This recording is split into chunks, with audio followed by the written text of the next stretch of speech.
Dear students, welcome to today's video class.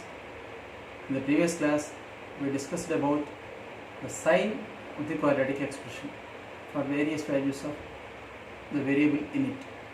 Now, let us find the range of an algebraic expression.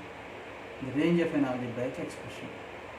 Algebraic expression in the sense it may contain variable in the denominator also, whereas a quadratic expression contains variable only in the numerator. In the denominator we will not find variable in a quadratic expression, but in an algebraic expression there may be variable in the denominator also. So now we are finding the range of an algebraic expression by using the concepts which we learned in the previous classes. Let us move to the problem.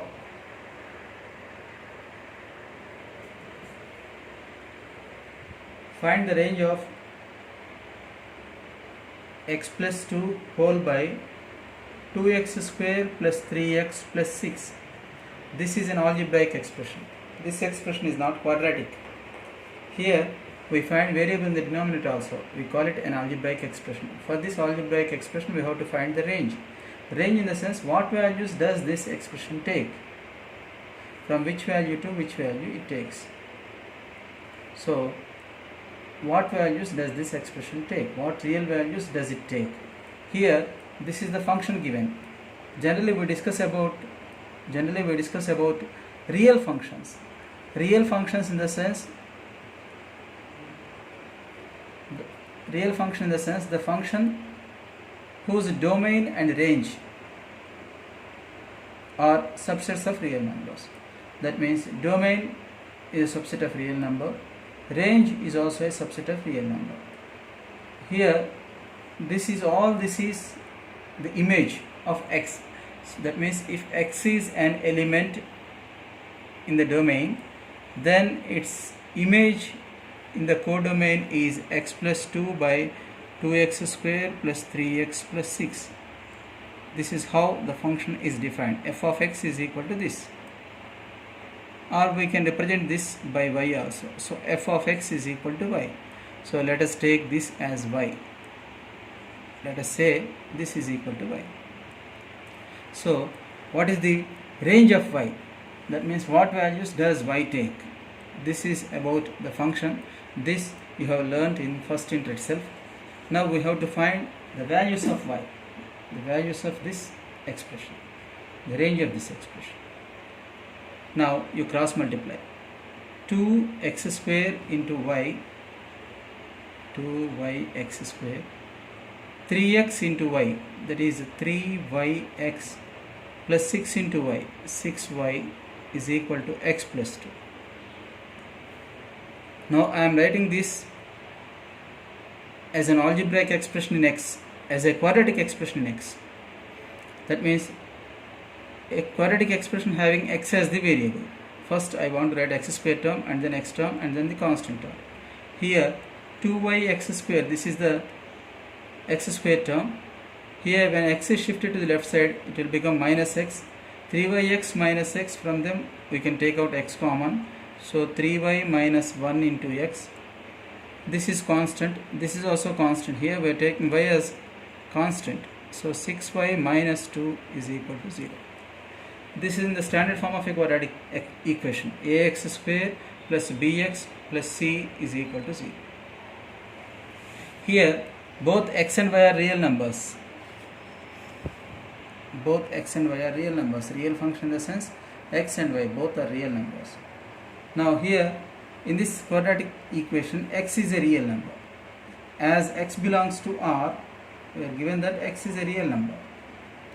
As x is a real number, that means this quadratic equation has real roots. The values of x are called roots. X has real values in the sense the roots of this equation are real. As the roots are real, discriminant is greater than or equal to 0. Discriminant is b square minus 4ac. A is 2y here, all this is b and this is c.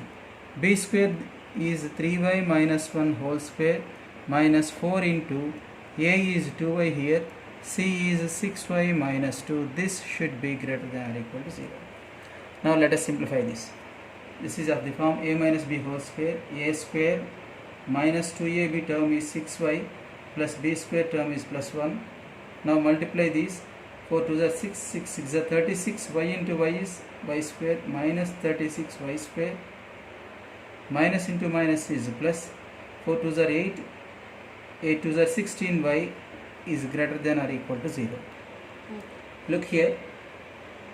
4 2s are 8, 8 6 are 48 y square. This is not 36, 48 y square. Now let us write the terms in order.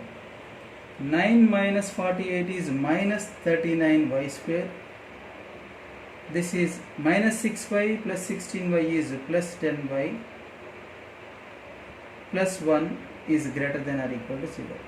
This is a quadratic expression. On the left hand side we have a quadratic expression in y. That means quadratic expression in which y is the variable. Here a is minus 39, a is negative, and what about the sign of the expression?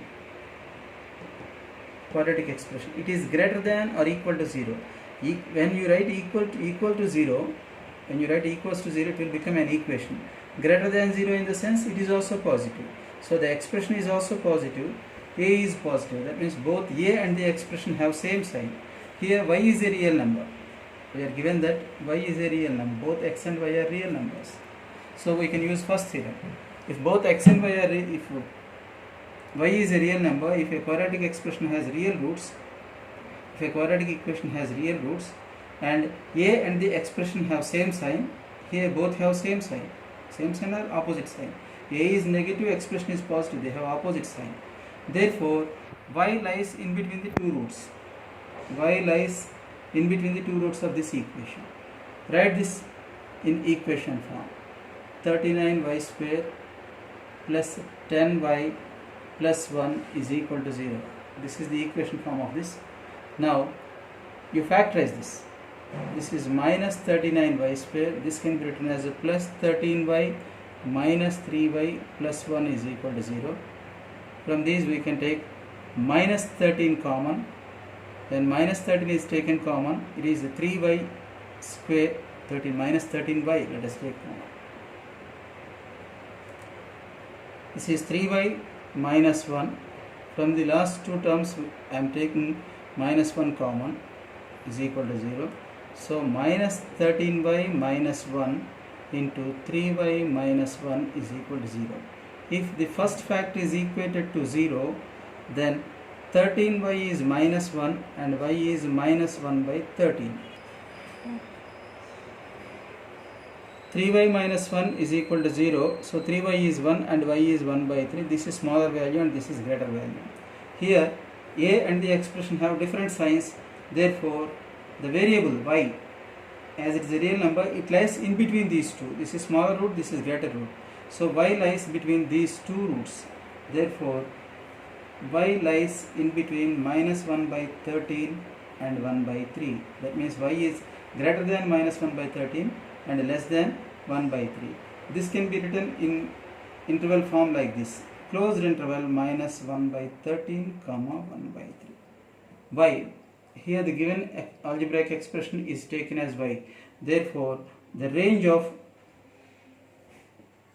the given expression,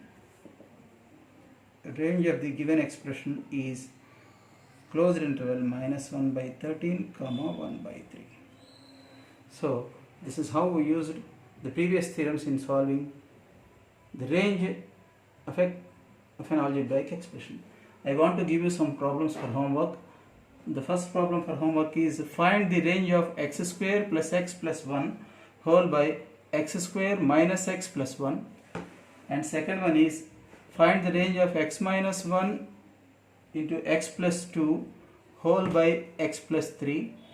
Now third one is find the range of 2x square minus 6x plus 5 whole by x square minus 3x plus 2. You work out these three problems on the same lines.